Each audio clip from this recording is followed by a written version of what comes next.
बच्चों, आज की वर्कशीट नंबर 12 है क्लास 8 की साइंस की। सब्जेक्ट स्पेसिफिक आई है ये और डेट है 11/11/2020।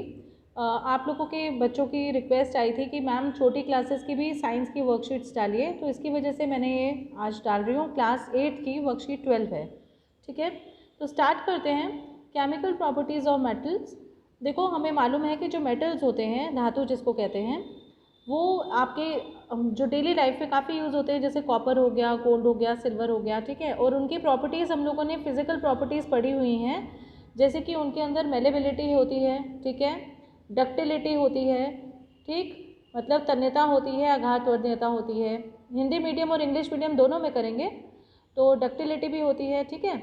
उसके अलावा ये गुड कंडक्टर्स होते हैं इलेक्ट्रिसिटी के और हीट के, ठीक है। तो आज ये हम लोगों ने फिजिकल प्रॉपर्टीज़ में पढ़ा, भौतिक गुण में पढ़ा। आज हम इनकी केमिकल प्रॉपर्टीज़ करेंगे या फिर रासायनिक गुण पढ़ेंगे, राइट। तो स्टार्ट करते हैं। Today we will know about the chemical properties of metals. Reaction with oxygen. Generally metals react with oxygen and produce metal oxides. देखो, जो मेटल्स होते हैं, धातुएं होती हैं, वो जनरली क्या करती हैं, जैसे कि ऑक्सीजन के साथ रिएक्ट करके मेटल ऑक्साइड बनाती हैं। जैसे सपोज मैग्नीशियम है, मैग्नीशियम एक मेटल है और ये जब ऑक्सीजन के साथ रिएक्ट करता है तो ये मैग्नीशियम ऑक्साइड बना। In previous classes we had learned that the burning of magnesium ribbon in the air forms the magnesium oxide, right, which is in the form of the white ash, ठीक है। ये किसकी form में होता है? White ऐश में। जो magnesium oxide है ये किसकी फॉर्म में होता है? वाइट ऐश के फॉर्म में। अगर आप इस वाइट ऐश का बेटा लिटमस टेस्ट करो, लिटमस टेस्ट आपको मालूम है, लिटमस एक ऐसा पेपर होता है जिससे हमें पता चल जाता है कि सब्सटेंस एसिडिक है या बेसिक है, क्योंकि बेसिस मेक ब्लू, ये याद रखो, basis make blue and acids make red. जब ये मैग्नीशियम ऑक्साइड बनता है, जो इसकी वाइट ऐश होती है, अगर आप इसका लिटमस टेस्ट करोगे तो ये ब्लू में बदल जाएगा। इसका मतलब ये बेसिक इन नेचर है, ठीक है, क्षारीय प्रकृति का है, right. When an iron object is kept open in the air, it reacts with oxygen and moisture of air and makes an iron oxide. अगर आप जो लोहा है उसको हवा में रखो और उसके ऊपर थोड़ा बहुत पानी लगता रहे तो ये क्या बना देता है? आयरन ऑक्साइड बनाता है, ठीक है।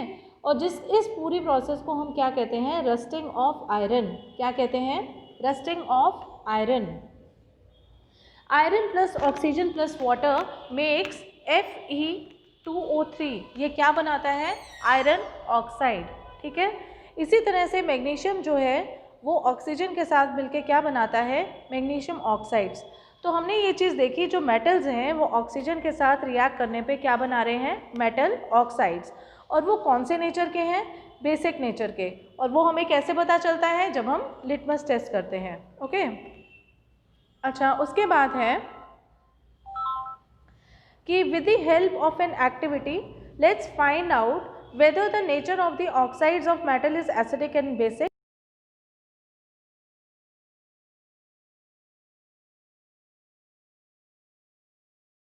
हम लोगों ने जंग इकट्ठा करा, ठीक है, and try to dissolve it in a water, और उसको पानी में डिजोल्व करने की कोशिश करी। Rust does not dissolve in water. आपको मालूम है जो ये जंग है वो पानी के अंदर नहीं घुलता। You can also take magnesium oxide instead of the rust. तो हम रस्ट से बेटर क्या करते हैं? मैग्नीशियम ऑक्साइड लेते हैं, ठीक है। Shake the mixture for a while and test it separately with the litmus. जैसे मैंने आपको बताया कि उसको हमने ब्लू लिटमस से रिएक्ट करा, मतलब उस मिक्सचर को उसमें डाला। The red litmus paper and the turmeric paper indicator, ठीक है। उस मिक्सचर को हमने किसके मिक्सचर में डाला? ब्लू लिटमस के, रेड लिटमस के और टर्मरिक पेपर इंडिकेटर। टर्मरिक क्या होता है? हल्दी जो है उसको एज एन इंडिकेटर यूज़ किया जाता है, ठीक है। तो हमने ये देखा कि the red litmus paper turns into the blue, और जो रेड लिटमस पेपर है वो किस पे बदल जाएगा? ब्लू में। And the turmeric indicator turns into red, और जो हल्दी का इंडिकेटर है वो रेड में बदल जाएगा। लेकिन जो जो ब्लू इंडिकेटर है, जो ब्लू लिटमस है, वो बिल्कुल वैसा का वैसा ही रहेगा। कहने का मतलब सिर्फ इतना है कि जब हम लिटमस टेस्ट करेंगे बेसिक ये जो मेटल्स ऑक्साइड का, तो हम ये देखेंगे कि वो कौन से नेचर का है? बेसिक नेचर का है, क्षारीय प्रकृति का है, ठीक है। यहाँ तक सबको समझ आया? ठीक है। तो अब ये है कि यहाँ पे एक छोटा सा एक रिएक्शन और दिया हुआ है। When a copper vessel is expose to moist air for long, जब हम एक कॉपर के बर्तन को बाहर रख देते हैं काफ़ी टाइम के लिए, it acquires a dull green coating, इसके ऊपर एक ग्रीन कलर की कोटिंग आ जाती है। द ग्रीन मटेरियल, जो ये ग्रीन मटेरियल होता है ये क्या है बेसिकली, इसका केमिकल फॉर्मूला क्या है? The green material is a mixture of copper hydroxide and copper carbonate, और ये किसका मिक्सचर है? मतलब जो ये ग्रीन कलर है ये बेसिकली कॉपर हाइड्रोक्साइड और कॉपर क्लोराइड का एक मिक्सचर है, ठीक है। The following is the reaction, इसका जो रिएक्शन है वो ये है कि कॉपर को जब पानी, कार्बन डाइऑक्साइड और ऑक्सीजन, मतलब जब उसको एक्सपोज किया जाता है तो बेसिकली ये CaOH2 क्यूप्रिक हाइड्रोक्साइड और CuCO3 कॉपर कार्बोनेट ये बनाता है, जिसकी वजह से उसका ये ग्रीन कलर होता है, ठीक है। अच्छा, अगर अब हम आए इसकी प्रॉपर्टी रिएक्शन विद वाटर को, तो मेटल को जब भी हम पानी के साथ रिएक्ट करते हैं तो हमारे पास बनता है मेटल ऑक्साइड और हाइड्रोजन। फॉर एग्जांपल जैसे सपोज हम लोगों ने मैग्नीशियम को लिया और वाटर के साथ रिएक्ट करा, या तो इसका मैग्नीशियम हाइड्रोक्साइड बनेगा, राइट, नहीं तो ये मैग्नीशियम ऑक्साइड बनेगा और हाइड्रोजन गैस लिबरेट होगी, ठीक है। तो अब जैसे सोडियम मेटल है, सोडियम मेटल को अगर आप देखो तो Na+H2O, तो ये क्या बनेगा? Na2O बनेगा, प्लस साथ में हाइड्रोजन गैस निकलेगी, राइट। तो sodium metal is highly reactive, sodium metal इतना ज़्यादा रिएक्टिव है कि ये एकदम से आग पकड़ लेता है। It reacts very rapidly with the oxygen, एकदम से, एंड वाटर, पानी के साथ भी, which produces a lot of heat, जिसकी वजह से बहुत हीट निकलती है। इसी वजह से सोडियम और पोटेशियम जैसे जो अधिक सक्रिय, अधिक वेरी रिएक्टिव एलिमेंट्स मेटल्स हैं, उनको हम लोग केरोसिन ऑयल के अंदर कंजर्व करके रखते हैं, ठीक है। फिर है some metals like iron react slowly with the water, कुछ मेटल्स ऐसे होते हैं जैसे आयरन है वो बहुत धीरे धीरे रिएक्ट करते हैं पानी के साथ। अच्छा, कुछ हैं जो पानी के साथ रिएक्ट ही नहीं करते, जैसे कि गोल्ड हो गया।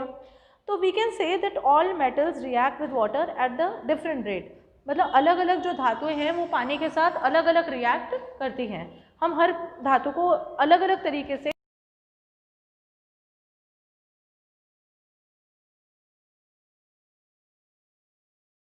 stored in the kerosene oil, sodium metal को हम लोग केरोसिन ऑयल में इसलिए रखते हैं क्योंकि बहुत ज़्यादा रिएक्टिव होता है।